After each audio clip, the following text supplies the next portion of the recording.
Le récit s'appelle La Cave. Qui est donc une adaptation librement inspirée du roman de Thomas Bernhardt. C'est autobiographique, c'est l'histoire de l'écrivain Thomas Bernhardt. Ça correspond à une période précise de son adolescence où il raconte comment un jour précis, il a fait demi-tour dans la rue sur le chemin qui devait le conduire au lycée et il a pris la direction opposée pour aller à l'Office du travail. C'était juste après-guerre à Salzbourg, en Autriche. Ce matin-là, j'avais fait demi-tour. J'avais couru en direction de Mulm et de Lerm pour échapper à la mort. Toujours plus vite. Je ne suis pas entré à l'Office du travail comme la plupart y entrent.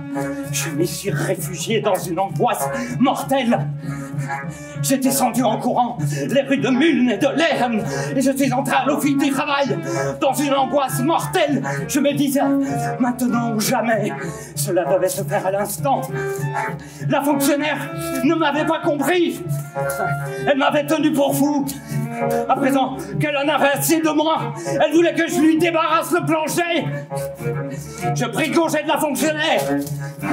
Et, sortant de l'Office du travail, je m'ai lancé à toutes jambes dans la rue de l'usine à gaz.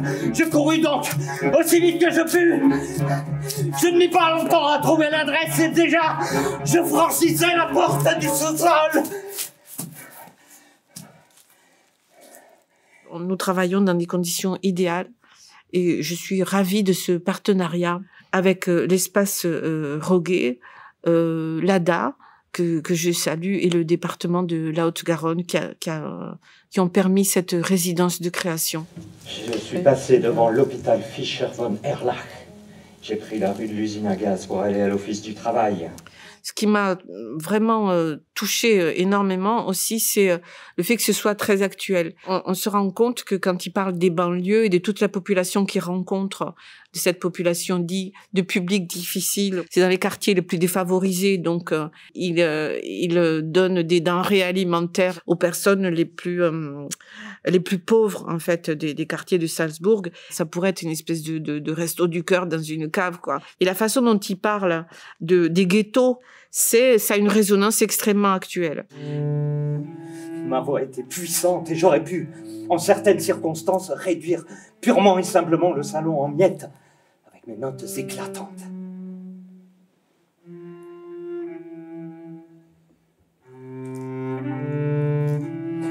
Remember me. Remember me. Oui, je donne beaucoup d'importance après, de plus en plus d'importance, on va dire, depuis 2 ou 3 créations à l'univers sonore et à la présence en direct, en vivante de musiciens sur scène. Elle avait déjà quelques thèmes musicaux en tête, et après que je me réapproprie en faisant des contre-propositions. Donc c'est un travail qui se fait en ping-pong avec Isabelle. Oui. Un enfant est toujours un directeur de spectacle. Et déjà très tôt, j'ai été un directeur de spectacle.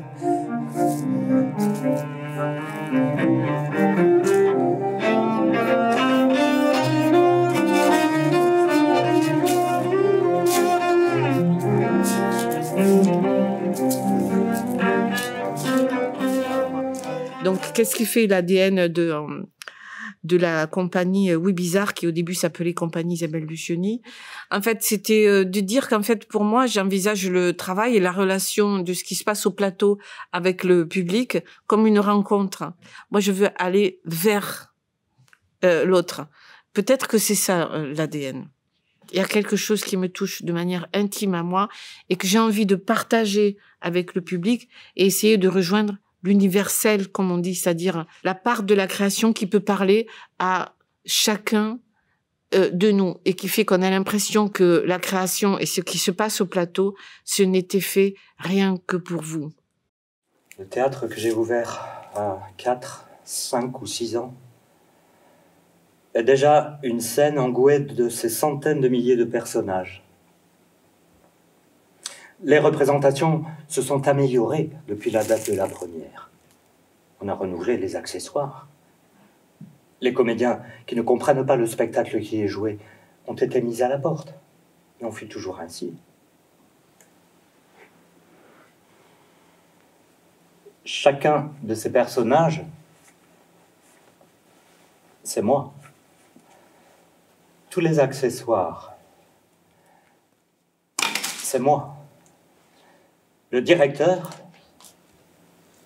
c'est moi.